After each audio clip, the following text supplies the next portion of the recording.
جوتا صاحب آپ یہ کہیے کہ یہ جو ہائی کورٹ میں معاملہ گیا اور پھر وہ معاملہ لگا کہ اس کے اوپر کوئی میڈیکل بورڈ بنے گا، اس پہ بہت ساری چہ مگوئیاں ہوئیں، تو اب بھی کوئی امید ہے آپ کو کہ اس میڈیکل بورڈ کی بنیاد کے اوپر عدالت کے میں پھر معاملہ جائے گا اور خان صاحب کی کوئی اڈیالہ سے نکل کر گھر یا اسپتال منتقلی ہوتی دیکھ رہے ہیں آپ؟ امید ہے آپ لوگوں کو کوئی؟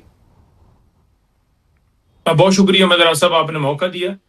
نہیں جی، ہم اس فیصلے کے خلاف سپریم کورٹ جانے کا ارادہ رکھتے ہیں کہ اس فیصلے کے اندر وہی ڈاکٹر شامل کر دیے گئے جو اس سے پہلے بورڈ کا حصہ تھے، تو لہٰذا وہ فیصلہ میں منظور نہیں، اور ہم عدالت کے اندر بار بار کہتے رہے کہ ڈاکٹرز جو ان کے ذاتی معالجین ہیں ان کو شامل کیا جائے، اور ان کو شفا انٹرنیشنل ہاسپٹل اسلام آباد کے اندر شفٹ کر کے ان کے جو ہے وہ ذاتی معالجین اور ان کی فیملی کی نگرانی کے اندر علاج ہو۔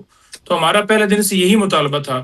انہوں نے دوبارہ حکومت کے پاس بھجوا کے اور اس بورڈ کے اندر وہی ڈاکٹر جو پہلے تھے ان کو شامل کر کے ایک غلط فیصلہ دیا ہے جسے ہم تسلیم نہیں کرتے۔ دیکھیں، فیملی کی منشا، قیدی کی منشا، یہ تسلی کے لیے، اس قوم کی تسلی کے لیے، ہم سب کی تسلی کے لیے کیا عذر تھا کہ آپ شفٹ کر دیتے، یہی بات عدالت نے بھی کی۔ لیکن اس بات سے، اس نقطے سے یہ بھاگے وہاں پر، اور انہوں نے کہا جی کہ نہیں، شفٹ نہیں کر سکتے جی، ان کا پراپر ٹریٹمنٹ ہو رہا ہے۔ ہم نے کہا کہ ہم آپ کی پریس ریلیز کے اوپر کیسے یقین کر لیں جب آپ نے اپنا اعتماد پہلے کھو دیا؟ آپ نے جو ٹرسٹ تھا وہ آپ نے ٹرسٹ ہمارا توڑ دیا۔ 3 مہینے آپ نے ٹریٹمنٹ نہیں کیا، جس کی وجہ سے ان کی آنکھ کو نقصان پہنچا۔ اور پھر جب آپ سے پوچھا کہ آپ نے کہا جی کہ جو ہے ان کو پمت ہاسپٹل نہیں لے کر گئے، اور بعد میں پھر آپ کو وہی بیان دینا پڑا جی واقعی ہم لے کر گئے تھے۔ تو اتنے بیانات کے بعد جو ہے وہ تو یقین رہتا ہی نہیں ہے، تسلی رہتی ہی نہیں ہے، تو لہٰذا سیٹسفیکشن ہماری تبھی ہوگی جب ہماری درخواست کو ایکسیپٹ کیا جائے گا۔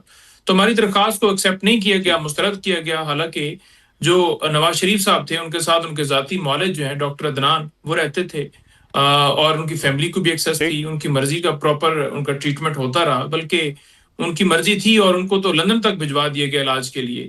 تو عمران خان کو پاکستان کے اندر علاج کا حق کیوں نہیں دیا جا رہا؟ یہ سابق وزیر اعظم ہونے کے ناطے، ایک قیدی ہونے کے ناطے، کوئی بھی قیدی ہے اس کا یہ رائٹ ہے۔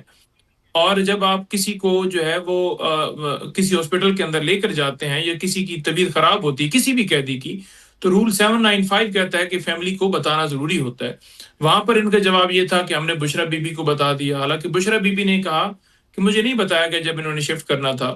تو فیملی میں ان کی بہنیں بھی آتی ہیں، ان کے بچے بھی آتے ہیں، آپ چھپا کے علاج کر رہے ہیں جس پہ آپ کو خود پہلے نہیں پتا تھا، بعد میں پھر آپ نے اپنی عزت بچانے کے لیے کہا جی کہ ہمیں پتا تھا اور لے کر گئے۔ تو ہم اس تمام تر کارروائی کو بالکل مسترد کرتے ہیں جی۔